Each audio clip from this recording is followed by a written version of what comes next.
உலகத்தில் எது எதுக்கும் ஆராய்ச்சி கூடங்கள் இருக்குதுல்ல, அது மாதிரி தூக்கத்தை பற்றி ஆராய்ச்சி பண்ணுறதுக்கு ஒரு ஆராய்ச்சி கூடம் இருக்குது. அப்படி ஆராய்ச்சி பண்ணணும்னா அதுக்கு மூழ்கிக்கிட்டு இருக்கணும்ல. அதனால தான் அந்த ஆராய்ச்சி கூடம் இங்கே இல்லை. அமெரிக்காவில் பாஸ்டன் பல்கலைக்கழக மருத்துவமனையில் அது இருக்குது. அங்கே தூக்கத்தை பற்றி பலவிதமான ஆராய்ச்சிகள் பண்ணிகிட்டு இருக்கிறாங்க. அந்த ஆராய்ச்சி கூடத்தில் இயக்குனராக இருக்கிற ஒரு நிபுணர் அவர் என்ன சொல்கிறார் தெரியுமா? உங்களுக்கு தூக்கம் வரலையா, நீங்கள் நல்லா தூங்கிறதுக்கு தாராளமாக சில யோசனைகளை என்னால் சொல்ல முடியும் அப்படிங்கிறார். யோசனை தானே, காசா பணமாக கேட்டு வச்சுக்கலாமே. உணவு, மனநிலை, தூங்கும் இடத்தோட சூழ்நிலை, படுக்கைக்கு செல்கிறப்போ உள்ள பழக்க வழக்கங்கள், இது காரணமாக ஒருத்தருக்கு தூக்கம் வராமல் போகலாம். தூக்கம் வராததுக்கு இதுதான் காரணம்னா அதையெல்லாம் சுலபமாக கட்டுப்படுத்தலாங்கிறார் அவர். தூக்கத்தை வரவழைக்கக்கூடிய ஒரு நல்ல மருந்து உடற்பயிற்சி. ஆனால் ஒன்று, படுக்க போகிற நேரத்தில் இது மாதிரி உடற்பயிற்சிகள் எல்லாம் செய்யக்கூடாது. கொஞ்சம் முன்னாடி பகல்லையே இந்த பயிற்சிகளை செய்கிறது நல்லது. தூக்கம் வராமல் அவதிப்படுறவங்க பிற்பகல் நேரங்களில் காஃபி, டீ இது மாதிரி பானங்களை சாப்பிடக்கூடாது. மது அருந்துறது கூட தூக்கத்தை பாதிக்கும். வெது வெதுப்பான நீரில் குளிக்கிறது, தியானத்தில் ஈடுபடுறது, ஓய்வாக இருக்கிறது, படுக்கிறது, அதாவது படுக்கிறதுக்கு முன்னாடி ஒரு குவளை பால் சாப்பிட்றது, இதெல்லாம் தூக்கத்தை வரவழைக்கிறது ரொம்ப உதவியாக இருக்கும். இன்னொரு விஷயம் என்னென்னா, தூங்கி ஆகணுமேங்கிற கவலை வேண்டியதில்லை. அப்படி நினச்சி கவலைப்படுறதை விட்டுடணும். தூக்கம் வரலையா, உடனே படுக்கையை விட்டு எழுந்திரிக்க வேண்டியது. வெளியில் வாங்க, வேறு ஏதாவது வேலையில் ஈடுபடுங்க, கொஞ்சம் நேரம் உலாவுங்க, அல்லது ஏதாவது ஒரு புஸ்தகத்தை எடுத்து படிங்க. களைப்பு ஏற்பட்டால் மறுபடியும் படுக்கைக்கு போங்க. தூக்கம் தானே வந்துடும். ஒரு விஷயத்தை மட்டும் நல்லா ஞாபகத்தில் வச்சுக்கணும். படுக்கைக்கு போகிறப்போ உங்கள் மற்ற எல்லா பிரச்சனைகளையும் மறந்துடணும். அது எப்படி சார் முடியும்? அந்த நேரம் தானே எல்லா பிரச்சனையும் வரிசையாக ஞாபகத்துக்கு வருது அப்படின்னு நாம் நினைக்கலாம். ஆனால் பழக்கத்தில் அதை நாம் மாற்றிக்க முடியும். கொஞ்சம் முயற்சி பண்ணணும், அவ்வளோதான். இது எல்லாமே ஆராய்ச்சி பண்ணி பார்த்துட்டு அந்த நிபுணர் சொல்கிற கருத்து தான். இன்னொரு விஷயமும் அவர் சொல்கிறார். அது என்னென்னா, உடல் கோளாறு காரணமாக தூக்கம் வராமல் அவதிப்படுறவங்களுக்கெல்லாம் இந்த யோசனைகள் சரியாக வராது அப்படிங்கிறார். அதுக்கெல்லாம் மருத்துவ சிகிச்சை கொடுத்து தான் சரி பண்ணணும். சில பேருக்கு நடு ராத்திரியில் மூச்சு திணறல் ஏற்பட்டு தூக்கம் வராமல் போயிடும். ஊரெல்லாம் தூங்குறப்போ தான் மட்டும் தூங்காமல் மூழ்கிட்டு இருக்கிறது, ஊரெல்லாம் மூழ்கிட்டு இருக்கிறப்போ தான் மட்டும் தூங்குறது, இது மாதிரி கோளாறுகளால் சில பேர் பாதிக்கப்படலாம். கால் தசை முறுக்கிக்கிறதுனால சில பேருக்கு அடிக்கடி விழிப்பு வரலாம். மன அழற்சி காரணமாக சில பேருக்கு தூக்கம் வராது. இது மாதிரி கோளாறுகளுக்கெல்லாம் அதுக்கு தகுந்த மாதிரி சிகிச்சை கொடுத்து தான் சரி பண்ண வேண்டியிருக்கும். எந்த கோளாறும் இல்லாமல் தூக்கம் வரலைன்னா ஆரம்பத்தில் சொன்ன முறைகளை கடைப்பிடிச்சு பார்க்கலாம். தூக்கம் வந்ததுன்னா யோசனை சொன்ன அந்த நிபுணருக்கு நன்றி சொல்லலாம். ஒருத்தர், ஏன் சார் பஸ்ஸில் தூங்குறது கெட்ட பழக்கமானு கேட்டார். இல்லையே, நான் கூட பஸ்ஸில் போகிறப்ப தூங்கிட்டு தானே போவேன் அப்படின்னார் இன்னொருத்தர். அப்புறம் ஏன் என்ன டிரைவர் வேலை வேணாம்னு வீட்டுக்கு அனுப்பி வச்சுட்டாங்க அப்படின்னாராம் அவர். ஒருத்தரை பார்த்து உன்னுடைய நண்பர்கள் யார் அப்படின்னு ஒரு கேள்வி கேட்டு பாருங்க. கொஞ்சம் யோசித்து பதில் சொல்லுவாங்க. அவங்கக்கிட்டேயே உன்னுடைய எதிரிகள் யார் அப்படின்னு கேளுங்க, கடகடன்னு ஒப்பிச்சிருவாங்க. நம்ம மனசு இருக்க, அது எப்படின்னா, நம்ம நண்பர்களை விட எதிரிகளை அது நல்லா ஞாபகத்தில் வச்சுக்கும். இது ஒரு ஆச்சரியமான உண்மை. உங்களால் நண்பர்களை மறந்துட முடியும், ஆனால் எதிரிகளை மறந்துட முடியாது. இது ஒரு வேடிக்கையான நிலைமை தான். அழகான தருணங்களை நாம் ஏன் மறந்துடுறோம்? இது இயற்கை. ஏன்னா நம்ம மனசு மலர்களை கவனிக்கிறதில்ல, அதில் இருக்கிற முள்ளை தான் கவனிக்குது. தன்னை காயப்படுத்துகிற எதையும் அது உடனே கண்டுகொள்ளுது. ஒரு தெளிந்த சிந்தனை உடைய மனசு மிக அழகாக உள்ள எல்லாத்தையும் கவனிக்கும். அது நன்றியுடன் உணரக்கூடிய எல்லாத்தையும் பார்த்து குறிச்சிக்கும். இப்படிப்பட்டவங்க வாழ்க்கை இயல்பாகவே நல்லா அமையும். அது ரொம்ப அபூர்வம். மனசில் உள்ள ஒரு சிறிய அமைப்பை மாற்றுவதை பொறுத்து தான் இந்த விஷயம் அப்படிங்கிறார் ஓஷோ. ஒரு யூத கோவில் இருந்து தான், அது யூதர்களின் மடமாகவும் இருந்தது. அங்கே ஒரு தலைமை குரு, அவர் ரொம்ப கண்டிப்பானவர். அந்த கோவிலை ஒட்டி ஒரு தோட்டம். ஒரு நாள் காலையில் அந்த தோட்டத்தில் 2 இளம் யூதர்கள் நடந்து போய்கிட்டு இருக்கிறாங்க. காலையில் 1 மணி நேரம், மாலையில் 1 மணி நேரம் அவங்க அந்த தோட்டத்தில் நடக்கிறதுக்கு அனுமதி உண்டு. மற்ற நேரங்களில் அவங்க மத புத்தகங்களை படிக்கணும், பிற விதிமுறைகளை கடைபிடிக்கணும். அந்த 2 பேருமே தொடர்ந்து புகைப்பிடிக்கிற பழக்கம் உள்ளவங்க. ஆனால் கோவில் மடத்தில் இருக்கிறப்போ அவங்க புகைப்பிடிக்க முடியாது, அது கடுமையான குற்றம். சரி, நாம் தோட்டத்தில் இருக்கிறப்போவாவது புகைப்பிடிக்கலாமா அப்படின்னு ஒரு ஆசை அவங்க 2 பேருக்குமே. இருந்தாலும் பயம். இப்படி கேட்டால் மதகுரு என்ன சொல்லுவாரோ அல்லது என்ன செய்வாரோங்கிற பயம். இப்படியே கொஞ்ச நாள் ஆச்சு. ஒரு நாள் அந்த 2 பேரில் ஒருத்தன் ரொம்ப கலங்கி போய் அந்த கோவிலிருந்து வெளியில் வந்துக்கிட்டு இருந்தான். வந்தவன் நேராக தோட்டத்து பக்கம் போனான். அங்கே இன்னொருத்தன் ஆனந்தமாக புகை பிடிச்சிக்கிட்டு இருக்கிறான். அதை பார்த்து தான் இவனுக்கு அதிர்ச்சி. அட கடவுளே, என்ன இது, நீ கேட்காமலே ஆரம்பிச்சிட்டியா அப்படின்னா. இல்லை இல்லை, நான் கேட்டுவிட்டு தான் ஆரம்பிச்சிருக்கேன்னா அவன். அப்படியா, என்ன மனுஷன் இவர், நானும் தான் கேட்டேன், என்ன கண்ணாபுண்ணான்னு திட்டிவிட்டார். இது என்ன கோவிலா இல்லை நரகமா? உனக்கு புகை பிடிக்கணும்னு ஆசையாக இருந்தால் நரகத்துக்கு போகணும்னு சொல்லிவிட்டார். அது சரி, உன்னை மட்டும் எப்படி அனுமதிச்சார் அப்படின்னு கேட்டான் இவன். அவன் சிரிச்சுக்கிட்டே, நீ எப்படி கேட்ட சொல்லு அப்படின்னா. நாம் இந்த தோட்டத்துக்கு வர அனுமதிக்கப்பட்டிருக்கிறதே ஜபத்துக்காகத்தானே, அதனால் நான் ஜபம் சொல்லும் பொழுது புகை பிடிக்கலாமா அப்படின்னு கேட்டேன். அதுக்கு தான் அவர் சத்தம் போட்டு என்னை அடிக்கவே வந்துட்டார் அப்படின்னா இவன். நீ ஒரு மாதிரியாக கேட்டிருக்க, நான் வேறு மாதிரியாக கேட்டிருக்கிறேன். ஜபம் சொல்லும்போது புகை பிடிக்கலாமான்னு நீ கேட்டிருக்க. ஐயா, புகை பிடிக்கும் பொழுது ஜபிக்கலாமா அப்படின்னு நான் கேட்டேன். அதில் தப்பு ஒன்றும் இல்லை அப்படின்னு பதில் சொல்லிட்டார் அப்படின்னா. ஒரு சிறிய மாற்றம்தான் அது மிகப்பெரிய மாறுதலை ஏற்படுத்தி விட்டது. மனசு நல்ல விதமாக சிந்திக்க ஆரம்பிச்சுட்டுதுன்னா மகிழ்ச்சிக்கு பஞ்சம் இல்லை. ஒரு கஞ்சன் ஆற்றுல விழுந்துட்டான். வெள்ளத்தில் தத்தளிச்சுக்கிட்டு இருக்கிறான். கரையில் நின்ன ஒருத்தர், உன் கையை கொண்டா இப்படி பிடிச்சி இழுத்து கரையில் சேர்த்து விடுறேன்னார். எதையும் கொடுத்து பழக்கம் இல்லாத அவன் கையையும் கொடுக்க மாட்டேன்னுட்டான். இவர் பார்த்தார். உன் கையை கொடுன்னு சொல்கிறதுக்கு பதிலாக நான் என் கையை கொடுக்குறேன் பிடிச்சிக்கோ அப்படின்னார். அவன் கப்புன்னு பிடிச்சிக்கிட்டான், இழுத்து கரையில் போட்டார். என்ன சார், உங்கள் பையன் என்ன செஞ்சுக்கிட்டு இருக்கிறான் இப்போ அப்படின்னு கேட்டார் ஒருத்தர். அடிக்கடி கண்ணாடி முன்னாடி நின்று அழகு பார்த்துக்கிட்டு இருக்கிறான் சார் அப்படின்னார் அப்பா. இளம் பருவம் இப்படி தான் இருக்கும், அதையெல்லாம் சாதாரணமாக நினச்சிடாதீங்க அப்படின்னார் அவர். என்ன சார் சொல்கிறீங்க, கண்ணாடி முன்னாடி நின்றுக்கிட்டு நேரத்தை வீணாக்கிக்கிட்டு இருக்கான், அதை ஒரு பெரிய விஷயமா நான் நினைக்கணுமா அப்படின்னார் இவர். இளம் பருவத்தில் இளைஞர்களுக்கும் சின்ன பொண்ணுங்களுக்கும் அடிக்கடி கண்ணாடியில் பார்க்கணும்னு தோணும். அது வெறுமனே அழகு பார்க்குறது மட்டும் இல்லை, அவங்க தங்களையே தேடி கண்டுபிடிக்கிற ஒரு முயற்சி அது. இது ஒரு மனோதத்துவ விளைவு. இது வரைக்கும் சின்ன பிள்ளையாக இருந்துட்டோம், இனிமேல் நாமளும் மற்றவங்க மாதிரி மனிதர்கள் தான் அப்படிங்கிற உணர்வு அவங்களுக்கு வருது. தங்களோட முகம் எப்படி இருக்குது, அழகு எப்படி இருக்குது, உடம்பு நேரம் எப்படி இருக்குது, முடி எப்படி இருக்குது அப்படிங்கிறதையெல்லாம் கண்டுபிடிக்கிறாங்க. அதுக்கப்புறம் இன்னொரு ஆணோ பொண்ணோ தன்னை கவனிக்கணும் அப்படின்னு நினைக்கிறாங்க. இதெல்லாம் மனோதத்துவ உண்மைகள், இதெல்லாம் இயற்கை.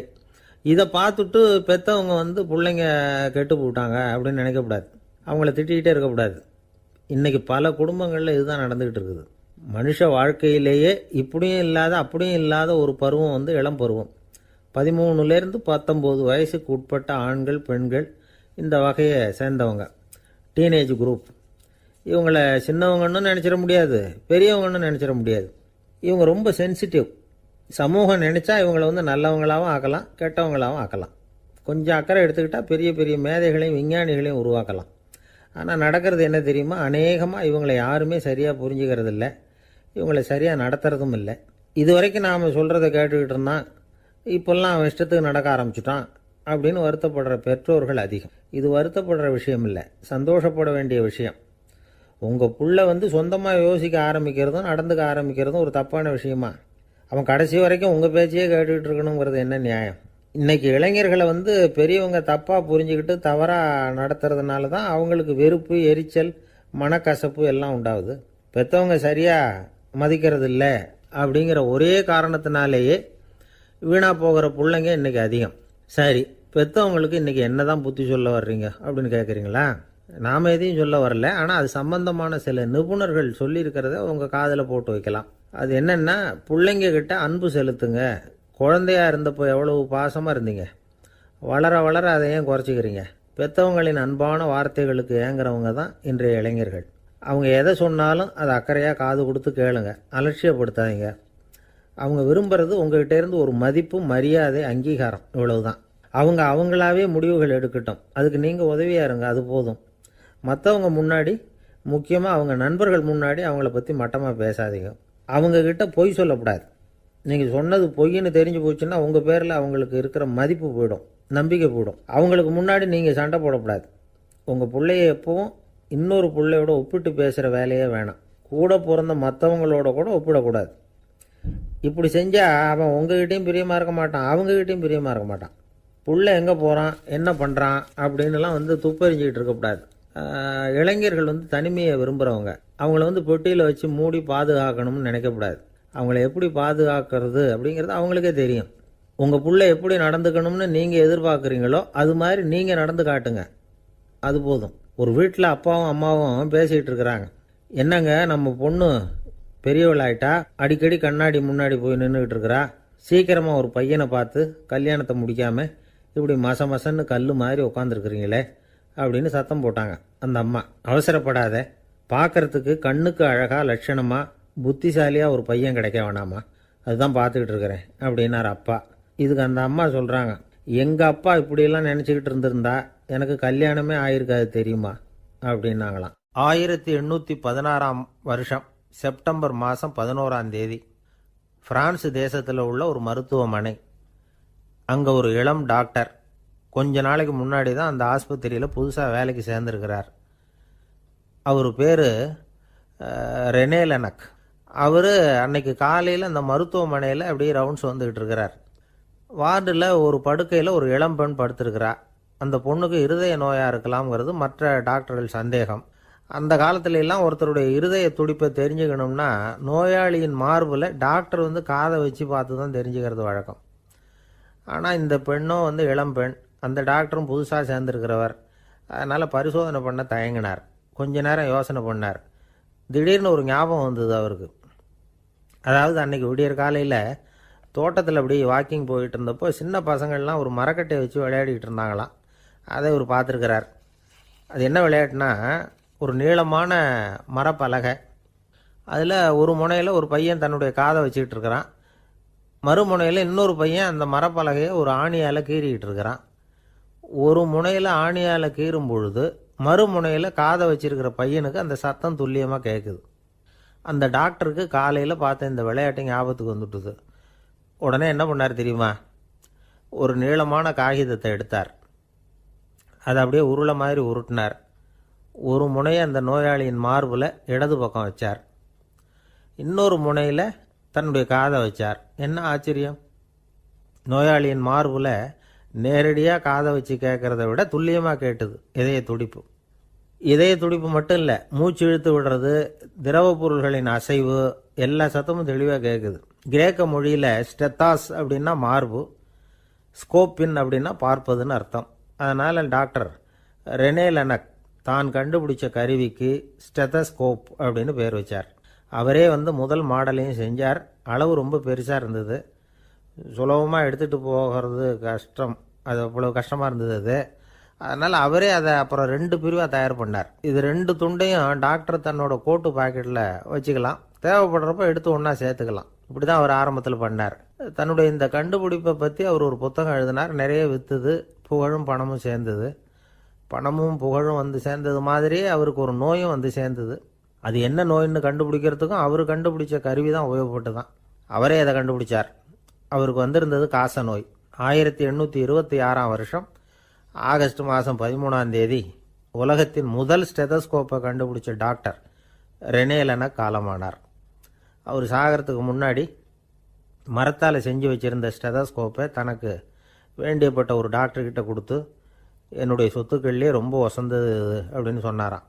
அதுக்கப்புறம் 3 வெள்ளைக்காரங்க சேர்ந்து இந்த கருவியில் சில மாற்றங்களை பண்ணாங்க.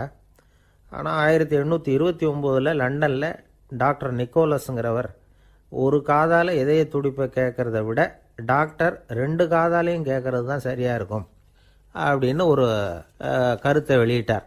அதுக்கப்புறம் ரொம்ப காலம் கழித்து 1852 ஜார்ஜ் காமான் அப்படிங்கிறவர் ரப்பர் டியூப்களை உபயோகப்படுத்தி 2 காதாலையும் கேட்குற மாதிரி ஒரு புதிய வடிவத்தை அதுக்கு கொடுத்தார். அதுக்கு பிறகு அது படிப்படியாக எவ்வளவோ மாற்றங்கள் இருந்தாலும் ஆரம்பத்தில் டாக்டர் ரெனே லெனக் உருவாக்கின அடிப்படை மாடலை யாரும் மாற்றி அமைக்கலைங்கிறது தான் முக்கியமான விஷயம். நமக்கு தெரிஞ்ச ஒரு ஆஸ்பத்திரி, அதில் ஒரு நோயாளி, காலை நேரத்தில் நர்ஸு அந்த பக்கமாக போயிட்டு இருந்தாங்க. அதை பார்த்துட்டு ஒரு நர்ஸுன்னு கத்துறார். நர்ஸு அவசரமாக ஓடி என்ன விஷயம்னு கேட்டாங்க. சிஸ்டர், இங்கே பாருங்கள், உங்கள் டாக்டரை என் நெஞ்சில் ஒரு காதை வச்சு கேட்டுக்கிட்டு இருக்கிறார் அப்படின்னார் நோயாளி. சிஸ்டர் பதட்டப்படாமல், அதனால் என்ன, இந்த டாக்டர் பழமையான விஷயங்களில் ரொம்ப நம்பிக்கை உள்ளவர், அதனால் ஸ்டெதாஸ்கோப்பை உபயோகப்படுத்தாமல் காதை வச்சு கேட்குறார், அது ஒன்றும் தப்பு இல்லை அப்படின்னாங்களாம். ஐயோ, அதுக்காக இல்லை சிஸ்டர், இவர் என் நெஞ்சு மேலே தலையை வச்சது நேற்று ராத்திரி 9 மணி, இப்போ விடிஞ்சு போச்சு, இன்னமும் தலையை எடுக்கவே இல்லை, அதுக்காக தான் சந்தேகப்பட்டு உங்களை கூப்பிட்றேன் அப்படின்னாராம். அரேபிய நாடு, அங்கே ஒரு ஆட்சி தலைவர், அரேபிய நாட்டு ஆட்சி பொறுப்பை ஏற்றுக்கிட்டவர். அவர் ஆட்சி பொறுப்பை ஏற்றுக்கிட்ட பிறகு ஒரு நாள் ஒரு தெருவில் நடந்து போய்கிட்டு இருந்தார். அவர் தோளில் ஒரு பெரிய துணி மூட்டை, அதை சுமந்துக்கிட்டு கடத்தெருவை நோக்கி அவர் போய்கிட்டு இருக்கிறார். வழியில் அவரை சந்தித்தார் உமர். அவர் கேட்டார், கலீஃபா அவர்களே, எங்கே புறப்பட்டுட்டீங்க அப்படின்னு கேட்டார். கலீஃபான்னா ஆட்சித்தலைவர்னு அர்த்தம். இதுக்கு அவர் சொன்னார், நான் துணி வணிகம் செய்கிறவன், அதனால் துணி வியாபாரம் செய்கிறதுக்காக போயிட்டுருக்கிறேன்னார். நீங்கள் இப்போ இந்த நாட்டுக்கு ஆட்சித்தலைவர், ஆட்சி பொறுப்பில் இருக்கிறீங்க, நீங்கள் வியாபாரம் செய்ய போட்டால் அரசு பணிகளை செய்கிறது யார் அப்படின்னு கேட்டார் அவர். நான் அரசு பணிகளை மட்டுமே செஞ்சுக்கிட்டு இருந்தா என் குடும்பத்தை காப்பாற்றுறது யார் அப்படின்னு கேட்டார் அவர். இப்படி கேட்டவர் யார் தெரியுமா? அவர் தான் அபூபக்கர், இறை தூதர் முகமது அவர்களுக்கு பிறகு கலீஃபாவாக தேர்ந்தெடுக்கப்பட்டவர். அப்போலாம் ஆட்சி தலைவர்களுக்கு சம்பளம்னு எதுவும் கிடையாது. இந்த பிரச்சனையை எப்படி தீர்க்கிறதுன்னு யோசனை பண்ணார் உமர். அபு உபைதா அவர்கள்கிட்ட அழைச்சிட்டு போனார். அவர் யாருன்னா, அவர் தான் பொது நிதி கருவூலத்தின் பொறுப்பாளர். அவர்கிட்ட பிரச்சனையை சொன்னார். இது மாதிரி ஆட்சி தலைவருக்கு பொது நிதியிலிருந்து ஊதியம் அளிக்க முடியுமான்னு கேட்டார். பொது நிதி விதிகளின்படி அதுக்கு சாத்தியம் இல்லைன்னு சொல்லிவிட்டார் அவர். சரி, வேற ஏதாவது வழி இருக்குதான்னு கேட்டார் உமர். அபு உபைதா கொஞ்சம் யோசனை பண்ணி பார்த்தார். அப்புறமா சொன்னார், மக்காவிலிருந்து மதீனாவுக்கு குடிபெயர்ந்து வந்த அகதிகளுக்கு நிதி உதவி அளிக்கிறதுக்கு விதிகளில் இடம் இருக்கு. அப்படி பார்த்தா அபூபக்கரும் அகதி தானே, அதனால எல்லா அகதிகளுக்கும் கொடுக்கறது மாதிரியே அவருக்கும் ஒரு தொகை அளிக்கலாம்னார். கலீஃபா அபூபக்கருக்கு இந்த அகதி உதவி தொகையைத்தான் கொடுத்துட்டு வந்தாங்களாம். குடும்ப செலவுக்கு அது போதுமானதா இல்லை. இருந்தாலும் கலீஃபாங்கிறதுக்காக மற்ற அகதிகளை விட அதிகமாக தொகையை பெற அவர் விரும்பலை. மார்பு பக்கம் கிழிஞ்சிருந்த ஒரு மேலாடையை தான் அவர் அணிஞ்சிருந்தார். அவருடைய துணைவியார் அஸ்மா, அவங்க ஒரு நாள் தேன் அருந்த ஆசையாக இருக்குன்னாங்களாம். நமக்கு கிடைக்கிற ஊதியம் குடும்ப செலவுக்கே போதுமானதா இல்லையே, இந்த நிலையில் தேன் வாங்கிறதுக்கு காசுக்கு நான் எங்கே போவேன்ருக்கார் அவர். கொஞ்ச நாள் கழித்து அவங்க ஒரு தொகையை அவர்கிட்ட கொடுத்து தேன் வாங்கிட்டு வர சொன்னாங்களாம். இவருக்கு ஆச்சரியம், ஏது இந்த பணம்னு கேட்டிருக்காரு. நீங்கள் தினமும் குடும்ப செலவுக்காக கொடுத்துக்கிட்டு வந்த பணத்தில் கொஞ்சம் கொஞ்சமாக மிச்சப்படுத்தி வச்சேன்னாங்களாம். அபூபக்கர் அந்த பணத்தை எடுத்துக்கிட்டு நேராக பொது நிதி கருவூல பொறுப்பாளர்கிட்ட போனார். இந்த பணத்தை பொது நிதியில் சேர்த்துருங்க, இது அதிகப்படியாக எனக்கு தரப்பட்டு வந்த ஊதியம், அடுத்த மாதத்துலேருந்து இந்த தொகையை குறைச்சிங்கன்னு வேற சொல்லிவிட்டாராம். பசியை தணிக்க தேவையான அளவு உணவு, ஒரு ஜோடி உடை, இதை தவிர கூடுதலாக மக்கள் பொது நிதியிலிருந்து வாங்கிக்கிறதுக்கு என் குடும்பத்தாருக்கு உரிமை இல்லை அப்படின்னு சொல்லி கண்டிப்பாக சொல்லிவிட்டாராம். அவர் வாங்கிட்டு வந்த இந்த குறைந்த ஊதியம் கூட அவர் மனசை உறுத்திக்கிட்டே இருந்தது. கடைசி நேரம் அவர் தம்முடைய மகள் ஆயிஷா அவர்களை அழைச்சார். மகளே, இதுவரைக்கும் பொது நிதியிலிருந்து நான் வாங்கிட்டு வந்த தொகை என்னுடைய இதயத்தில் பாரமாக அழுத்திக்கிட்டு இருக்கு. என் தோட்டத்தை விற்று அதில் வர்ற பணத்திலிருந்து நான் இதுவரைக்கும் வாங்கிட்டு வந்த ஊதிய தொகையை கணக்கு போட்டு பொது நிதியில் சேர்த்துடு அப்படின்னாராம். பதவி ஏற்கிறதுக்கு முன்னாடி தன்கிட்ட இருந்ததை விட இப்போ கூடுதலாக என்ன சொத்து இருக்குன்னு பார்த்துருக்கார். ஒரு ஒட்டகம், ஒரு கோப்பை, ஒரு பணியாள், இதையும் அடுத்தபடியாக கலீஃபாவா வர்றவர்கிட்ட ஒப்படைச்சிருங்க அப்படின்னு விட்டாராம். அதே மாதிரி அடுத்து வந்த உமர்கிட்ட ஒப்படைச்சாங்க. அப்போ உமர் சொன்னாராம், அபூபக்கரே, இந்த முன்மாதிரியால் உங்களுக்கு பிறகு இந்த ஆட்சி பொறுப்பை ஏற்கிறவர்களை பெரும் நெருக்கடிக்கு ஆளாகி விட்டீங்க அப்படின்னு சொல்லி ரொம்ப கண் கலங்கினாராம். கடைசியாக அபூபக்கர் தன்னுடைய குடும்பத்தாருக்கு விட்டு சென்ற சொத்து ஒரு படுக்கை விரிப்பு, ஒரு போர்வை, அவ்வளவுதான். இது சிந்திக்க வேண்டிய ஒரு செய்தி. ஒரு ஊரில் ஒரு மன்னர் இருந்தாராம். அமைச்சர் அவர்கிட்ட சொன்னாராம், மன்னா, நம்ம ராஜ்யத்தில் இனிமே லஞ்ச ஊழலே இருக்காதுன்னாராம். ஆஹா, அப்படின்னா ஊழல் பேர் வழிகளையெல்லாம் நாடு கடத்தியாச்சா அப்படின்னு கேட்டிருக்காரு மன்னர். இதுக்கு அவர், அப்படி இல்லைங்க, இனிமே கொடுக்கறதுக்கு ஜனங்கள்கிட்ட பணமே இல்லை அப்படின்னாராம். இந்த உலகத்தில் எல்லாருக்கும் மகிழ்ச்சி தரக்கூடிய ஒரு பொருள் எது? இது ஒரு முக்கியமான கேள்வி. இந்த கேள்விக்கு பொருத்தமான ஒரு பதிலை உங்களால் சொல்ல முடியுமா? அதாவது கொஞ்சம் யோசித்து பார்த்தா பணம்னு சொல்லலாமா? இப்போ கையில் காசு இல்லாதவங்ககிட்ட ஒரு 10 ரூபாய் கொடுத்தா அது அவனுக்கு சந்தோஷத்தை கொடுக்கும். ஏற்கனவே வருமான வரி பிரச்சனையில் சிக்கி இருக்கிறவர்கிட்ட இன்னும் கொஞ்சம் பணம் இந்தாங்கன்னு சொல்லி கொடுத்தோம்னா அது அவருக்கு சங்கடத்தை தான் கொடுக்கும். அதனால் அந்த கேள்விக்கு பணங்கிறது பொருத்தமான பதிலாக இருக்க முடியாது. கேள்வி என்னன்னா, இந்த உலகத்தில் எல்லாருக்கும் மகிழ்ச்சி தரக்கூடிய ஒரு பொருள் எது? சரி, இனிப்புன்னு சொல்லலாமா? ஏன்னா எல்லாருக்கும் இனிக்க தானே செய்யும். அதுலேயும் ஒரு சிக்கல் இருக்குது. சர்க்கரை வியாதிக்காரங்களுக்கு அது என்ன சந்தோஷத்தையாக கொடுக்கும்? ஆக எல்லாருக்கும் வேறுபாடு எதுவும் இல்லாமல் மகிழ்ச்சியை கொடுக்கக்கூடியது வேற ஏதோ ஒன்று இருக்குது. அது என்னன்னு கண்டுபிடிக்கணும். அதுதான் இன்றைக்கி தகவல். இப்போ அதை கண்டுபிடிக்கணும்னா இந்த கதையை கேட்கணும். அது என்ன கதைன்னா, ஒரு ஊரில் ஒரு ராஜா இருந்தார். அவருக்கும் இதே சந்தேகம் வந்துட்டுது. அதாவது எல்லாருக்கும் இன்பம் தரக்கூடிய பொருள் எது அப்படின்னு. இதுக்கு பதில் தெரிஞ்சுக்கிறதுக்கு ஆசைப்பட்டார். சரி, அதுக்கு என்ன செய்யலாம்னு யோசனை பண்ணார். நாட்டு மக்களுக்கு பகிரங்கமாக ஒரு அறிவிப்பு கொடுத்தார். நம்ம நாட்டு மக்கள் இன்பம் தரக்கூடிய பொருள் எதுன்னு நினைக்கிறாங்களோ அதை கொண்டுகிட்டு வந்து அரண்மனையில் உள்ள கண்காட்சி மண்டபத்தில் வைக்கலாம். அப்படி அவங்க வைக்கிற பொருள்களில் எது எல்லாருக்கும் இன்பம் தரக்கூடியதாக இருக்குமோ அதை வச்சவருக்கு 1000 பொற்காசுகள் பரிசு அப்படின்னு அறிவிப்பு கொடுத்துட்டார். ஜனங்கள் இந்த அறிவிப்பை கேட்டாங்க. அதுக்கப்புறம் சும்மா இருப்பாங்களா? 1000 பொற்காசுன்னா சும்மாவா? அவங்க கையில் என்னென்ன கிடைச்சதோ அதையெல்லாம் கொண்டாந்து அரண்மனை காட்சி மண்டபத்தில் வச்சுட்டாங்க. அதுக்கப்புறமா ராஜா அங்கே வந்தார். ஒவ்வொன்றா பார்த்துக்கிட்டே வந்தார். முதல்ல ஒரு குயில் இருந்தது, இனிமையாக பாடக்கூடிய குயில். இந்த குயிலோட இன்னிசை எல்லாருக்கும் இன்பம் தரக்கூடியது தான்.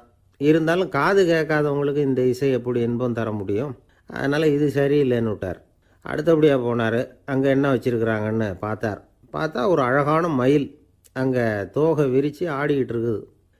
இந்த மயிலோட ஆட்டம் மனசுக்கு இன்பம் தரக்கூடியது தான்.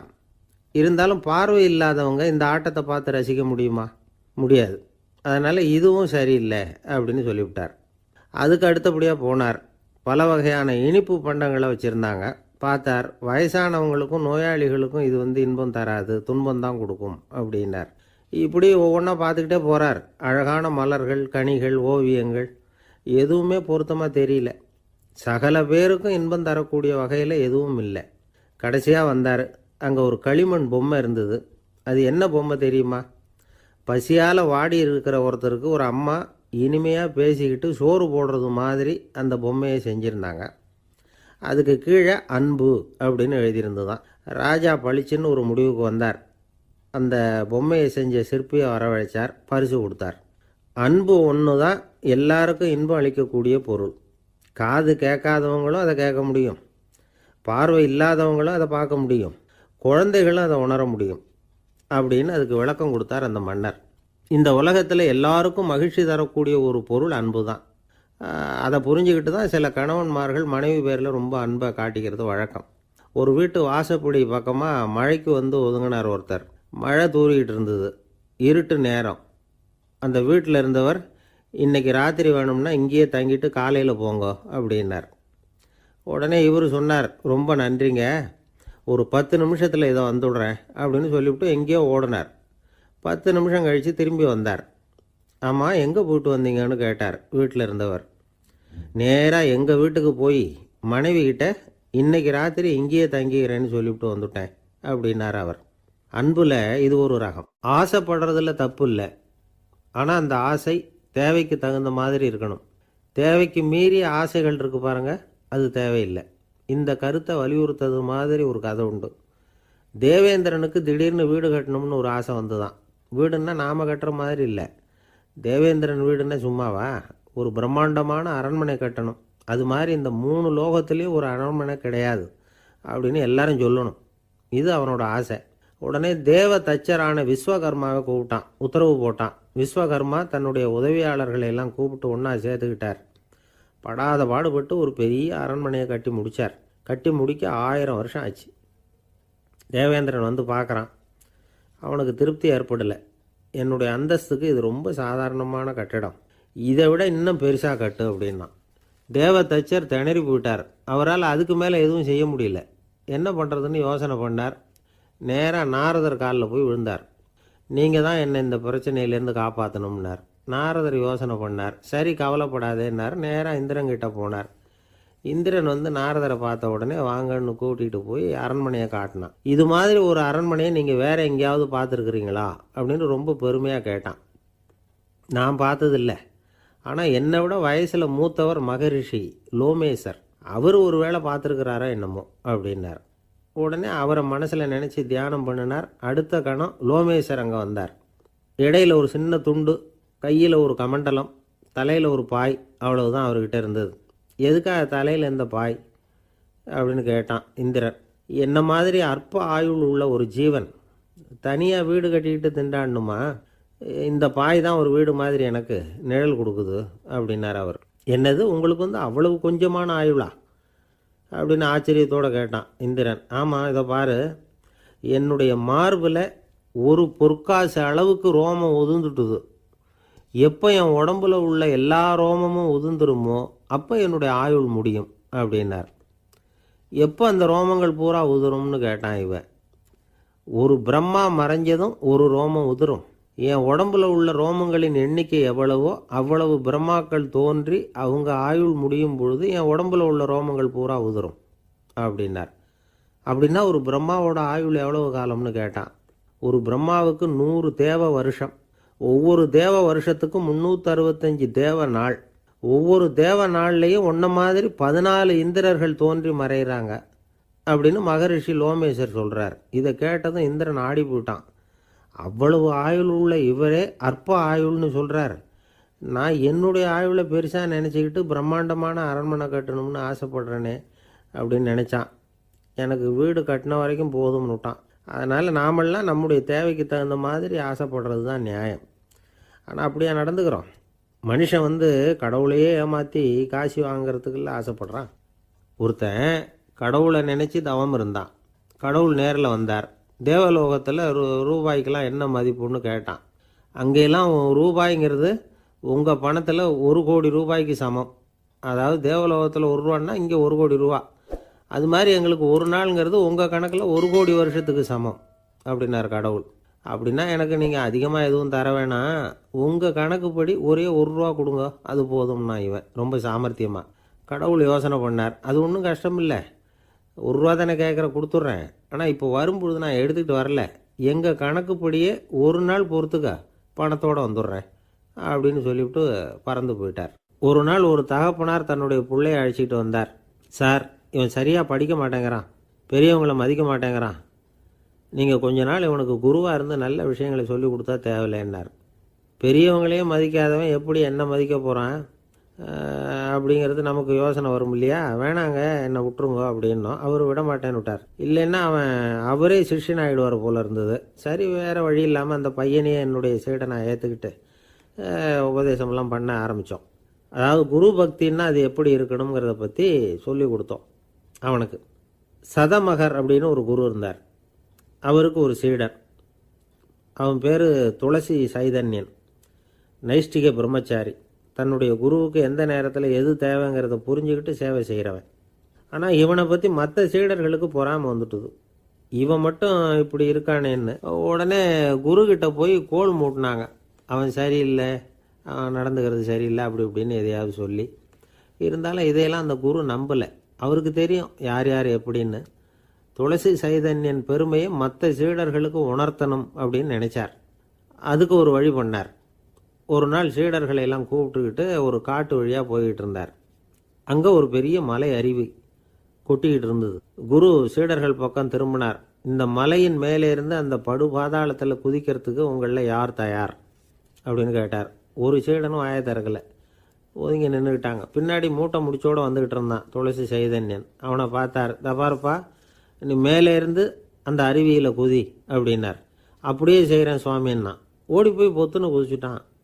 அடுத்த கணமே குருநாதர் தன்னுடைய யோக சக்தியால் பறந்து போய் அவன் கீழே விழுந்துடாமல் தாங்கி பிடிச்சி கொண்டுக்கிட்டு வந்துட்டார். மற்ற சீடர்களுக்கெல்லாம் ஒரு மாதிரி ஆயிட்டுது. அடுத்தபடியாக என்ன பண்ணலாம்னு யோசித்தாங்க இவனை மாட்டி விடுறதுக்கு. ஒரு நாள் வெத்தலை அடிக்கிற ஒரு சின்ன உரலையும் உலக்கையையும் எடுத்து ஒளிய வச்சுட்டாங்க. சதமகர் சன்னியாசி இல்லை, அவர் வெத்தலை போடுவார். பல்லு சரியில்லை, அதனால் இடித்து தான் வெத்தலையை போடணும். திடீர்னு வெத்தலை பாக்கு கேட்டார்.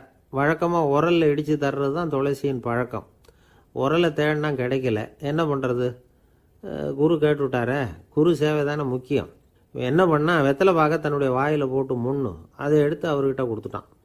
குரு எதையோ படிச்சுக்கிட்டே அதை வாங்கி வாயில் போட்டுக்கிட்டார். துளசி, இன்னைக்கு தாம்பூலம் வந்து நல்லா இடிக்கப்பட்டிருக்கு, ருசியாக வேற இருக்குது, அதை இடித்த பாத்திரத்தை என் கண்ணால் பார்க்கணும்னு ஆசையாக இருக்குன்னு விட்டார். அதை மட்டும் அனுப்பி போய் நீ வர வேண்டான்னு வேற சொல்லிவிட்டார். இதை கேட்டதும் துளசி தவிச்சு போயிட்டான். இவன் போகாமல் எப்படி வாயை மட்டும் அனுப்பி வைக்க முடியும்? இவன் தவிக்கிறத பார்த்ததும் மற்ற சீடர்களுக்கெல்லாம் மனசுக்குள்ளே ரொம்ப சந்தோஷம். துளசி கொஞ்சமும் யோசிக்கலை. வாழை எடுத்தான், தன்னுடைய தலையவே அப்படியே அறுத்து வெட்டி எடுத்தான். இன்னொரு சீடங்கிட்ட கொடுத்துட்டான், எடுத்துகிட்டு போகணும்னு சொல்லி. கொண்டுகிட்டு போய் குரு முன்னாடி வைக்கிறாங்க. அந்த தலையில் வாய் திறந்துருக்கு, வெத்தலை போட்டு முன்னு இருந்தது, தெரிஞ்சு போச்சு, சிவப்பாக இருந்தது. அவனுடைய குரு பக்தியை இப்போ எல்லாரும் ஒத்துக்கிட்டாங்க. அதுக்கப்புறம் குரு சதமகர் தன்னுடைய அற்புத திறமையினால் அந்த தலையை மறுபடியும் ஒட்ட வச்சுட்டார். துளசிக்கு உயிர் வந்துட்டுது. இப்படி ஒரு பெரிய கதை உண்டு. அதாவது துளசி சைதன்யன் அவனுடைய குரு பக்தி எப்படி அப்படின்னு கேட்டோம். ரொம்ப அபாரம் அப்படின்னு அந்த பையன் அடக்கமாக, சும்மா விளையாட்டுக்காக தான் அப்படி அவங்ககிட்ட கேட்டோம். ஏன்பா, உன்னுடைய குரு பக்தியை என்கிட்ட காட்டுறதுக்கு உன்னோட கழுத்தை நீயே அறுக்கணும்னு நான் சொன்னான், அதை நீ செய்வியா அப்படின்னு கேட்டோம். என்னுடைய கழுத்தை வந்து நானே அறுக்க வேண்டிய அவசியம் இல்லை சார் அப்படின்னா அவன். ஏண்டான்னு, அதே காரியத்தை தான் இனிமேல் நீங்கள் தினமும் செய்ய போகிறீங்களே சார் அப்படிங்கிறான். ஒருத்தர் ரொம்பவும் மகிழ்ச்சியாக வந்துக்கிட்டு இருந்தார். என்ன விஷயம்னு விசாரித்தேன். நான் தோற்று போயிட்டேன், அதுதான் மனசுக்கு மகிழ்ச்சியாக இருக்குது அப்படின்னார். எனக்கு இது ரொம்ப ஆச்சரியமாக போச்சு. இந்த உலகத்தில் தோற்று போகிறவங்க யாரும் மகிழ்ச்சியாக இருக்கிறது இல்லை. அப்படி இருக்கிறப்ப இவர் இப்படி சொல்கிறாரே, எங்கே தோற்று போனீங்கன்னு கேட்டேன். அதுக்கப்புறம் தான் அவர் விவரமாக சொன்னார். என்னோட 5 வயசு குழந்தையோட நான் விளையாடிக்கிட்டு இருந்தேன். அந்த விளையாட்டில் என் குழந்தை ஜெயிச்சு விட்டுது, நான் தோற்று போயிட்டேன் அப்படின்னார் ரொம்ப உற்சாகமாக. நான் யோசித்து பார்த்தேன். அதாவது நாம் சின்ன குழந்தையாக இருக்கிறப்போ எந்த விளையாட்டில் கலந்துக்கிட்டாலும் அதில் நாம் தான் ஜெயிக்கணும்னு ஒரு வெறி நமக்குள்ளே இருக்கும். நம்மளை எதிர்த்து விளையாடுறவர் நல்லவரா கெட்டவரா, பெரியவரா சின்னவரா அப்படிங்கிறதெல்லாம் முக்கியம் கிடையாது. அவர் தோற்று போகணும், நாம் ஜெயிக்கணும், அதுதான் முக்கியம். எதிரியை சந்தோஷப்படுத்த விளையாடுகிற கலை வந்து அப்போ நமக்கு தெரியறதில்ல. வாழ்க்கையில் ஒரு பக்குவம் வந்ததுக்கு அப்புறம் வெற்றி பெறணுங்கிற மன அழுத்தம் போயிடுது. போட்டியில் ஜெயிக்கணுங்கிறத விட குழந்தையை சந்தோஷப்படுத்தணுங்கிறது முக்கியமாக போச்சு. ஜெயிக்கணுங்கிற வெறி ஓடி போட்டுது. ஒரு குழந்தையாக இருந்தப்போ நம்ம வளர்ச்சிக்கு உதவிய வெறி பெரியவனானதுக்கு பிறகு நமக்கு எதிரியாக மாறுது. அதை சரியான சமயத்தில் நாம் புரிஞ்சுக்கிட்டோம்னா போதும், நாம் பொழைச்சிக்கலாம். ஒவ்வொரு மனுஷனுமே வாழ்க்கையோட அடுத்த கட்ட வளர்ச்சியில் அடி எடுத்து வைக்கிற நேரத்தில் தன்கிட்ட இருந்து ஏதோ ஒரு குணத்தை அல்லது தன் குணம் இருந்த ஏதோ ஒரு உறவை வந்து நாம் வந்து இழக்கத்தான் வேண்டியிருக்குது. ஒரு கட்டம் வரைக்கும் உதவியாக இருந்த குணம் வந்து அடுத்த கட்டத்துக்கு தடையாக கூட மாறிடலாம். இந்த பரிமாண மாற்றத்துக்கு உள்ளாகிற ஒவ்வொருத்தரும் பிரத்யட்சமாக இதை வந்து உணர்றாங்க. ஆனால் பல பேர் எப்படின்னா, பழசை திறந்துவிட்டு புதிய கொள்கைகளை உருவாக்கிக்கிறதுக்கு இஷ்டம் இல்லாமல் இருந்துடுறாங்க, அல்லது அப்படி செய்ய முடியாமல் தவிக்கிறாங்க. இதையெல்லாம் மீறி அந்த பழசை திறந்துட்டா அதை இழந்ததால் உண்டாகிற மன அழுத்தம் சில காலத்துக்கு வருத்திக்கிட்டு தான் இருக்கும், வேறு வழி இல்லை. ஆரோக்கியமான ஒரு முன்னேற்றத்துக்காக அந்த மன அழுத்தத்தை தாங்கிக்கத்தான் வேணும் அப்படிங்கிறாரு அந்த உலக புகழ்பெற்ற மேதை ஒருத்தர், இந்த ஸ்காட் பெக் அப்படிங்கிறவர். பிறந்த நாள் முதல் இதுதான் சரி அப்படின்னு கற்பிக்கப்பட்டு வந்த ஒவ்வொரு தத்துவத்தையும் தங்களுடைய வளர்ச்சிக்கு தகுந்த மாதிரி மாற்றி அர்த்தப்படுத்தி கொள்ள முடியாமல் வாழ்க்கை சூழல்ல அப்படியே அரைப்பட்டு தூளாகிறவர்கள் தான் ரொம்ப தவிக்கிறாங்களாம். இதுதான் அவருடைய கருத்து. பெரும்பாலும் மனிதர்களுடைய நடுத்தர வயசில், அதாவது 30 தாண்டுகிற சமயத்தில் தான் இந்த தவிப்பு உண்டாகுதான். இதை தான் மேற்கத்திய நாடுகளில் அடிக்கடி மிட் லைஃப் கிரைசிஸ் அப்படின்னு சொல்கிறாங்க. அப்பப்போ பழசையெல்லாம் தொலைச்சி விட்டு புதுசாக பிறக்கிறதுக்கு கற்றுக்கணும். ஒவ்வொரு நிமிஷத்தையும் அந்த நிமிஷத்துக்கு ஏற்ற சித்தாந்தம் கொண்டவர்களாக சந்திப்போம் அப்படிங்கிறார் அந்த உளவியல் நிபுணர். இப்படி பழகிக்கிட்டால் வாழ்க்கை வந்து இன்பமயம், இல்லைன்னா தவிப்பு மயம்தான். பழசை தொலைக்க முடியாதவர்களில் எத்தனையோ பேர் உண்டு, எத்தனையோ ரகம் உண்டு. அதில் வேடிக்கையான நண்பர்களும் உண்டு. ஒருத்தர் நண்பர் வீட்டுக்கு போனார். அவர் வந்து ஏதோ இனிப்பு பலகாரம் கொடுத்து சாப்பிட சொல்லியிருக்கிறாங்க அவங்க வீட்டில். இவர் சாப்பிட்டு பார்த்துட்டு சொன்னாராம், சார் 6 மாதத்துக்கு முன்னாடி ஒரு தடவை இங்கே வந்தேன், அப்போது ஒரு இனிப்பு பலகாரம் கொடுத்தீங்க, அது இதை விட நல்லா இருந்தது சார் அப்படின்னாராம். அப்போ செஞ்ச அதே இனிப்பு பலகாரம் தான் சார் இதுவும் அப்படின்னாராம் அவர். இயேசுநாதர்கிட்ட ஒருத்தர் வந்து கேட்டாராம், இயேசுவே என்னை எவ்வளவு நேசிக்கிறீர்கள் அப்படின்னு. அவர் தன்னுடைய இரு கைகளையும் அகல விரித்து இவ்வளவு என்று சொல்லி சிலுவையில் உயிர் நீத்தார் அப்படின்னு சொல்லுவாங்க. அதாவது அந்த நேசிப்புக்கு எல்லை கிடையாது, அதே போல் மன்னிப்புக்கும் எல்லை கிடையாது. இது இயேசுநாதர் சொல்லி கொடுத்த ஒரு பாடம். இயேசுனுடைய சீடர்களில் ஒருத்தன் பீட்டர், அவன் ஒரு நாள் இயேசுநாதர்கிட்ட கேட்டிருக்கான், இயேசுவே நான் வந்து என்னுடைய தம்பிக்கிட்ட அடிக்கடி சண்டை போட்டுக்கிட்டு இருக்கிறேன், என்னுடைய சகோதரன் கூட, அவனை நான் எத்தனை தடவை மன்னிக்கிறது? ஏற்கனவே 7 தடவை அவனை மன்னிச்சுட்டேன் அப்படின்னு சொல்லியிருக்கிறான். அப்போ இயேசு சொன்னாராம், மன்னிக்கிறதுக்கு எத்தனை தடவைங்கிற கணக்கெல்லாம் கிடையாது. எத்தனை தடவை உன்னுடைய சகோதரன் உன்னை கோபப்படுத்துகிறானோ அத்தனை தடவை நீ மன்னிக்கிறதுக்கும் தயாராக இருக்கணும், அதுதான் அப்படின்னு சொன்னாராம். அப்போ இவனுக்கு ஒன்றும் புரியல, இது என்ன அவன் தப்பு பண்ணிக்கிட்டே இருப்பான், நாம் மன்னிச்சுக்கிட்டே இருக்கிறதா அப்படிங்கிறது மாதிரி குழப்பமாக இருந்திருக்கிறான். அப்போ இயேசுநாதர் தன்னுடைய சீடன் பீட்டர்கிட்ட ஒரு கதை சொன்னாராம். அந்த கதை இன்றைக்கு நாம் வந்து எல்லாரும் சிந்தித்து பார்க்க வேண்டிய ஒரு கதை. அதாவது மன்னிப்பை விரும்புகிறவர்கள் மன்னிக்கவும் தயாராக இருக்க வேண்டும் அப்படிங்கிறது தான் அந்த கதையினுடைய தத்துவம். அந்த இயேசுநாதர் சொன்ன கதை என்னன்னா, ஒரு மன்னர் இருந்தார். அவர் ஒரு நாள் அரண்மனையில் உட்காந்து கணக்கு வழக்குகள்லாம் பார்த்துக்கிட்டு இருந்தார். நம்ம அரண்மனையிலேருந்து யார் யார் அரசாங்க கடன் வாங்கியிருக்கிறாங்க, யார் யார் திருப்பி செலுத்தியிருக்கிறாங்க அப்படிங்கிற விவரத்தையெல்லாம் பார்த்துக்கிட்டு இருந்தார். அப்போ தான் புரிஞ்சுது, அந்த அரண்மனையில் வேலை செய்கிற ஒருத்தனே அரசாங்க கடன் ஒரு வாங்கியிருக்கிறான். எவ்வளவு? 10,000 பொற்காசுகள் வாங்கியிருக்கான் கடன். இந்த 10,000 பொற்காசுகளை திருப்பி செலுத்தலை அரசாங்கத்துக்கு. இது மன்னர் கவனத்துக்கு வந்தது. உடனே நம்ம அரண்மனையில் இருக்கிறவனே அரசு கடன் வாங்கி திருப்பி செலுத்தாமல் இருக்கான், அவனை கூப்பிட்டு வாங்கன்னு சொல்லி கூப்பிட்டுட்டு வந்தாங்களாம். விசாரிச்சிருக்கிறாங்க, என்னப்பா நீ எவ்வளோ ஒன்று? ஆமாங்க 10,000 பொற்காசுகள் வாங்கியிருக்கிறேன், இன்னும் திருப்பி கட்டலைன்றிருக்கான். உடனே அவர் மன்னர் சொல்லியிருக்கிறார், நம்ம சட்டத்திட்டப்படி நீ உடனே பணத்தை திருப்பி கட்டிடு, அப்படி உன்னால் கட்ட முடியலன்னா உன்னுடைய வீடு வாசல் சொத்து சுகம் எல்லாத்தையும் விற்று அந்த பணத்தை அரசு கருவூலத்தில் சேர்த்துக்கிறதுக்கு நானே ஏற்பாடு பண்ணிடுறேன் அப்படின்னு அந்த மன்னர் சொன்னாராம். இவன் அப்படியே அதிர்ச்சி ஆகிட்டான், அப்படியே பொத்துன்னு காலில் விழுந்தானா, மன்னா என்னை மன்னிச்சுங்க, என்னால் முடியல, எனக்கு மன்னிப்பு கொடுங்க அப்படின்ட்டுருக்கான். உடனே அவர் எழுந்திரிச்சு, சரி நீ மன்னிப்பு கேட்டுவிட்ட, அதனால் உன்னை மன்னிக்கிறேன், நீ பணம் கட்ட வேண்டாம் அப்படின்னு சொல்லி அந்த மன்னர் அவனை விட்டுட்டாராம். பணத்தையும் தள்ளுபடி போட்டார், நீ திருப்பி கட்ட வேண்டான்னு. இவனுக்கு ரொம்ப மகிழ்ச்சி, அதனால் ரொம்ப உல்லாசமாக வந்துகிட்டு இருக்கிறான். தெருவில் வந்துக்கிட்டு இருக்கிறப்ப இவங்கிட்ட கடன் வாங்கின ஒருத்தன் எதுக்கு வந்துக்கிட்டு இருக்கான். அவன் இவங்கிட்ட ஒரு 100 பொற்காசுகள் கடன் வாங்கியிருக்கான். அவன் வந்தான், இவன் போய் அவன் சாட்டையாக பிடிச்சிக்கிட்டான், நீ எப்படா என் கடனை திருப்பி கொடுக்க போகிறேன்னு. அவன் இப்போ முடியல, கொஞ்சம் பொறுத்துக்கா, அப்புறம் தரேன் இருக்கான். அதெல்லாம் முடியாது, நீ கொடுத்து தான் ஆகணும் அப்படின்னு இவன் புடிவமாக சொல்கிறான். இப்போ நிலைமையை பாருங்கள், இவன் ஏற்கனவே இவன் 10,000 பொற்காசுகள் அரசாங்கத்தில் கடன் வாங்கினா அதுக்கு மன்னிச்சு விட்டுட்டார் இவனை.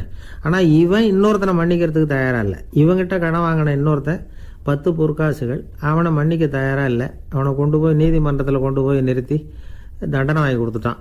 நீதிபதி என்ன சொன்னார், அந்த இவன் வாங்கின பொற்காசுகளை திருப்பி கட்டுற வரைக்கும் ஜெயிலில் இருக்கணுங்கிறது தீர்ப்பு. ஆனால் உடனே அரசர் காதில் வந்து விழுந்தது. சொல்லிட்டாங்க, உங்ககிட்ட மன்னிப்பு வாங்கிட்டு போனானே ஒருத்தன், அவன் வந்து இன்னொருத்தனை மன்னிக்கிறதுக்கு தயாராக இல்லை, அவனை கொண்டு போய் ஜெயிலில் அடைச்சிட்டான் அப்படின்னு. உடனே மன்னர் பார்த்தார், இவனை மறுபடியும் கூப்பிட்டு வர சொன்னார். தபாரப்பா, நான் வந்து உன்னை மன்னிச்சு விட்டேன், ஆனால் நீ இன்னொருத்தனை மன்னிக்கிறதுக்கு தயாராக இல்லை, அதனால் என்னுடைய தீர்ப்பையும் மாத்துறேன், நீயும் அரசு கடன் தீர்ற வரைக்கும் ஜெயிலில் தான் இருக்கணும் அப்படின்னு சொல்லி ஜெயிலுக்கு அனுப்பிச்சிட்டாராம். இப்படி ஒரு கதையை இயேசுநாதர் தன்னுடைய சீடருக்கு சொன்னதாக ஒரு வரலாறு. அது என்ன, அதுலேருந்து நாம் புரிந்து கொள்ள வேண்டியதுன்னா, நாம் வந்து மன்னிக்கப்படணும்னு நாம் விரும்புகிறோம்னா நாம் இன்னொருத்தரை மன்னிக்கிறதுக்கு தயாராக இருக்கணும். அதனால் நாம் வந்து இன்னொருத்தரை யாரையும் மன்னிக்க மாட்டோம், ஆனால் என்ன இன்னொருத்தர் மன்னிக்கணும் அப்படிங்கிறது மாதிரி செய்யக்கூடாதுன்னு சொல்லுவாங்க.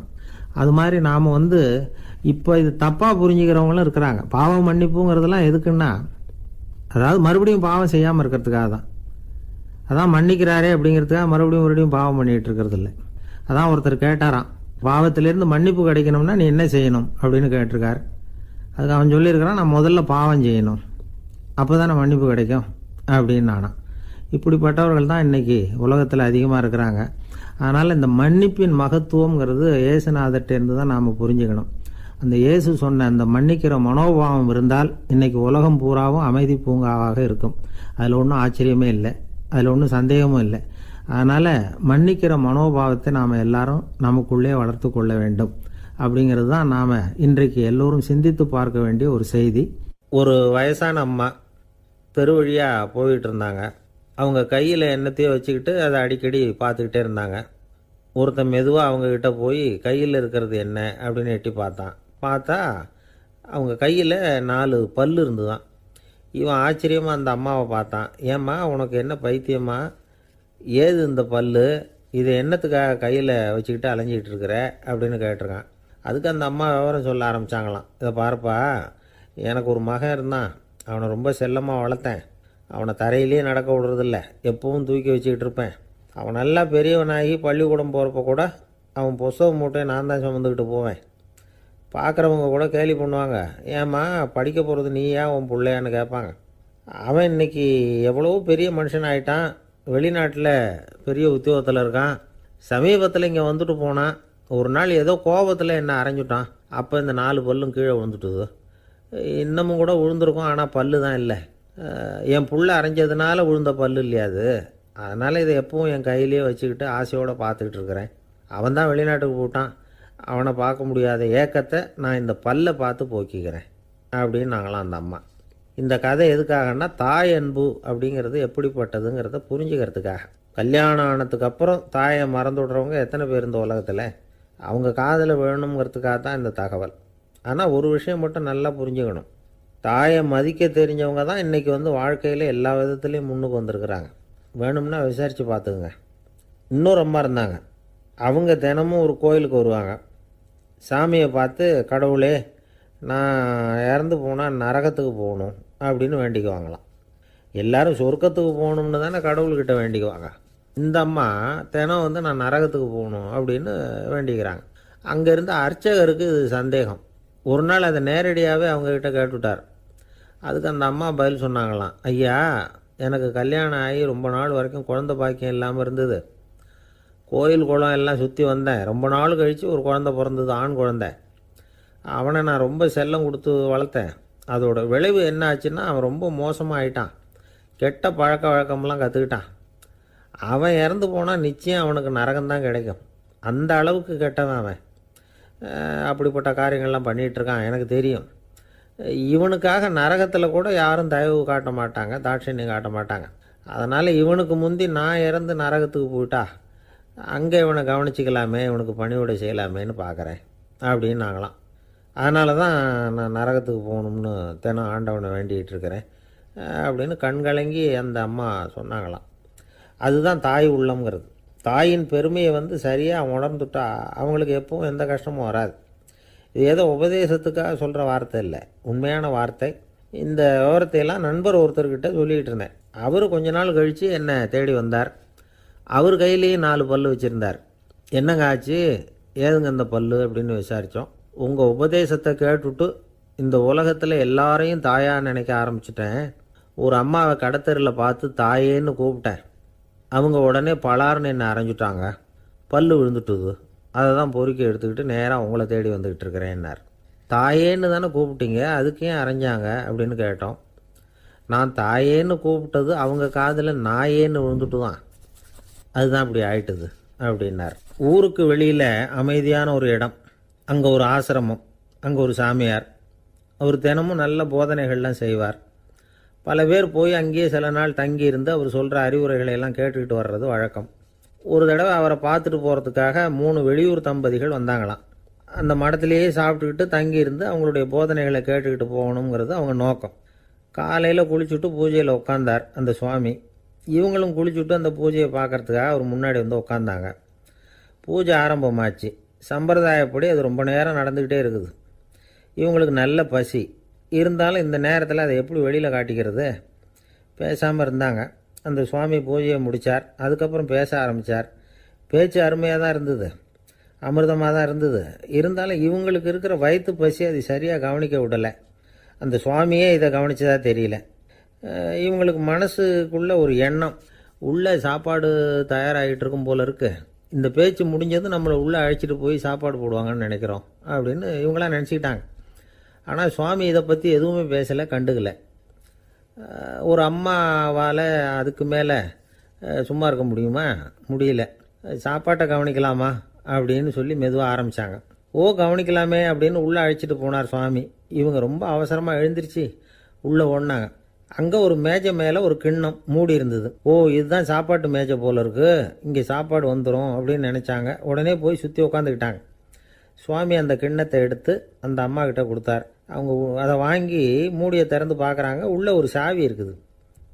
சரிதான், இது சமையலறை சாவி போல இருக்கு. அங்கே போய் அதை திறந்து சாப்பாட்டை நாமே எடுத்துக்கிட்டு வந்து இங்கே வச்சுக்கிட்டு சாப்பிட்ணும் போல இருக்கு அப்படின்னு நினச்சாங்க. சாவி இருக்கு இல்லையா, வாங்க பூட்டின அறையை காட்டுறேன் அப்படின்னு சுவாமி அவங்கள அழைச்சிட்டு போனார், காட்டினார். இவங்க அந்த அறையை ரொம்ப ஆவலோடு திறந்தாங்க. உள்ளே பார்த்தா அங்கே அரிசி, பருப்பு, விதவிதமான காய்கறி எல்லாம் இருக்குது. சமையலுக்கு வேண்டிய மிளகாய், எண்ணெய், பால், தயிர், நெய் இப்படி எல்லாமே இருக்குது. அடுப்பு, விறகு, நெருப்பு போட்டி அது கூட அங்கே இருக்குது. சாப்பாடு தயாராக இருக்கும்னு நினச்சிக்கிட்டு போனால் இப்படி இருக்குதே அப்படின்னு சொல்லி அதை பார்த்ததும் ரொம்ப சோர்ந்து போட்டாங்க அவங்க. சுவாமி, என்ன இது சாப்பாடு இல்லையா அப்படின்னாங்க. அதுதான் சாப்பாட்டுக்கு வேண்டிய எல்லாம் இங்கே இருக்குதே. அடுப்பு மூட்டி நீங்கள் தான் அவங்கவுங்க ருசிக்கு தகுந்த மாதிரி சமைச்சிக்கணும். இந்த சன்னியாசிக்கு எப்படி சமைக்க தெரியும் அப்படின்னு கேட்டார் சுவாமி. சாப்பாடு தயாராக இருக்கும்னு நாங்கள் எதிர்பார்த்தோம் அப்படின்னாங்க. நீங்கள் இப்படி சொல்லுவீங்கன்னு நானும் எதிர்பார்த்தேன். இது வரைக்கும் நான் எவ்வளவோ தத்துவம்லாம் எடுத்து சொன்னேன். எல்லாத்தையும் விட இதுதான் அனுபவபூர்வமான தத்துவம்.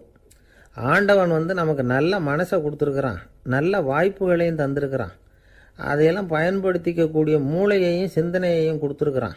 அதனால் அடுப்பை தான் நீங்கள் மூட்டணும். அடுப்பை நீங்கள் தான் மூட்டணும். உங்களுக்கு உகந்ததை நீங்கள் தான் சமைச்சு ருசித்து அனுபவிக்கணும். ஆண்டவனே அதை செஞ்சுக்கிட்டு இருக்க மாட்டான் அப்படின்னாராம் அந்த சுவாமி. நம்முடைய வாழ்க்கையில் பல நல்ல பலன்களை பெறறதுக்கு நாம் தான் முயற்சி பண்ணணும். அதுக்குரிய சூழ்நிலையைத்தான் ஆண்டவன் கொடுப்பானே தவிர அதை விளக்கிறதுக்காக தான் அந்த சுவாமி அப்படி செஞ்சு காட்டியிருக்கிறார். இது ஒரு பெரியவர் இப்படி ஒரு விளக்கம் கொடுத்தார். அதுக்கப்புறம் அந்த 3 தம்பதிகளும் தெளிவடைஞ்சுட்டாங்களாம். நாம் தெளிவடைகிறது எப்போங்கிறது தான் தெரியல அப்படின்னு பல பேர் இதை கேட்டுட்டு சொல்லிகிட்டு இருக்கிறாங்க. இந்த கதையை நம்முடைய நண்பர் ஒருத்தர்கிட்ட சொன்னேன். அந்த நண்பர் ரொம்ப சந்தோஷப்பட்டார். நீங்கள் சொல்கிறது கரெக்டு சார், ஆனால் நான் அதை விட ஒரு படி மேலே சார்.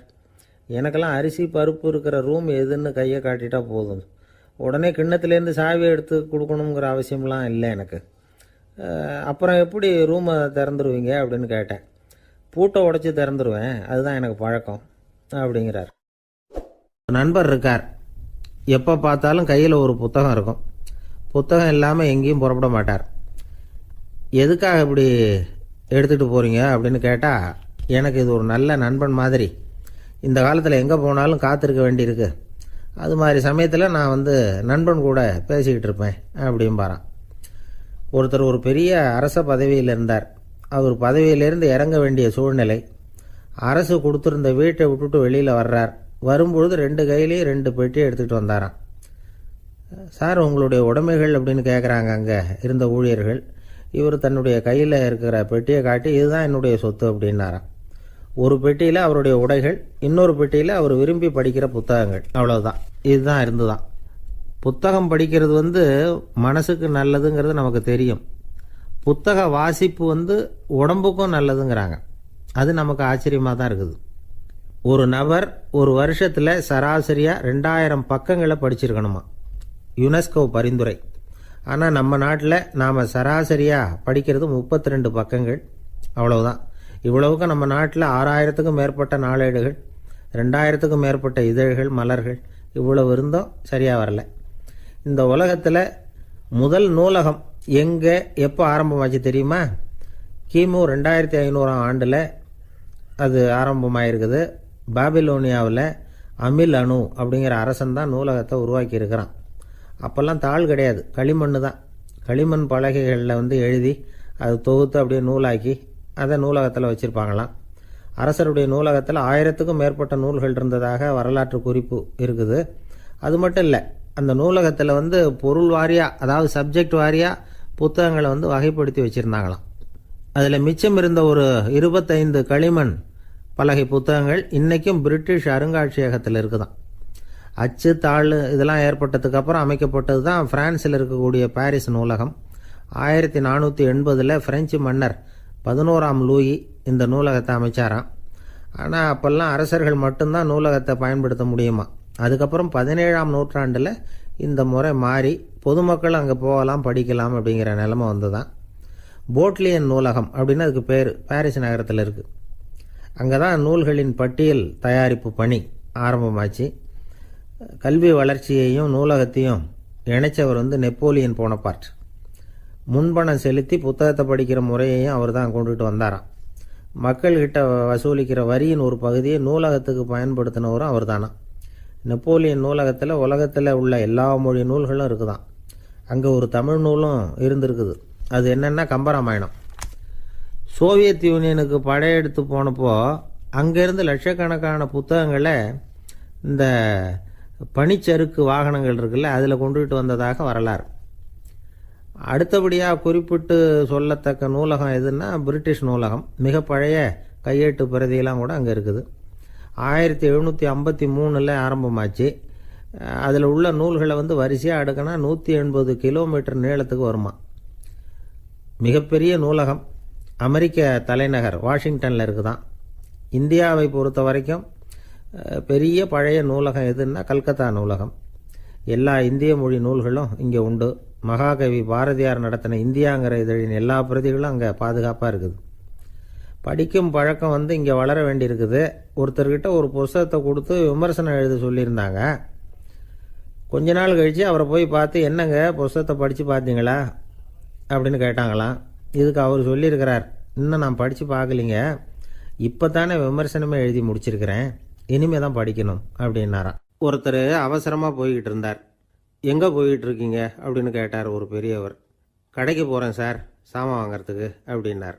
அங்கே போகிறதுக்கு முன்னாடி தெரிஞ்சிக்க வேண்டியதெல்லாம் தெரிஞ்சுக்கிட்டீங்களா அப்படின்னு கேட்டார் பெரியவர். கடைக்கு போய் காசை கொடுத்து ஒரு பொருளை வாங்கிட்டு வரப்போகிறோம், இதில் தெரிஞ்சிக்க வேண்டியது என்ன இருக்குது அப்படின்னார் அலட்சியமாக. இப்போ அந்த பெரியவர் பேச ஆரம்பித்தார். இந்த உலகத்தில் எந்த ஒரு செயலில் இறங்குறப்பவும் நாம் நல்லா ஆலோசனை பண்ண வேண்டிய விஷயம் 5 அப்படின்னார். உதாரணமாக, ஒருத்தன் கடைக்கு போய் ஏதோ ஒரு பொருளை வாங்கிட்டு வர போகிறான்னு வச்சுக்கோங்களேன். அப்போ கூட அவன் 5 விஷயங்களை பற்றி தெரிஞ்சுக்க வேண்டியிருக்குது அப்படிங்கிறார் அவர். முதல்ல அந்த பொருள் எப்படிப்பட்டது அப்படிங்கிறத தெரிஞ்சுக்கணும். ரெண்டாவதாக தன்னை பற்றியும் தெரிஞ்சுக்கணும். அப்போ தான் அந்த பொருள் தனக்கு தேவையா இல்லையா அப்படிங்கிறத புரிஞ்சுக்க முடியும். மூணாவதாக தெரிஞ்சுக்க வேண்டியது ஒன்று இருக்குது. அது என்னென்னா, அந்த பொருளை அடையறதுக்கு வழி என்ன அப்படிங்கிறத தெரிஞ்சுக்கணும். அதாவது எவ்வளவு பணம் கொடுத்தா அது கிடைக்கும், இது மாதிரியான விஷயங்கள். நாலாவதாக அந்த பொருளை அடையிறது மூலமாக நாம் அடையக்கூடிய பயன் என்ன அப்படிங்கிறதையும் உணரணும். அஞ்சாவது, அந்த பொருளை அடையிறதுல இருக்கக்கூடிய தடை எது அப்படிங்கிறதையும் நாம் தெரிஞ்சுக்கணும். பெரியவர் பேசுகிறது ஏதோ தத்துவம் மாதிரி தெரியுது இல்லையா? தத்துவம்தான்.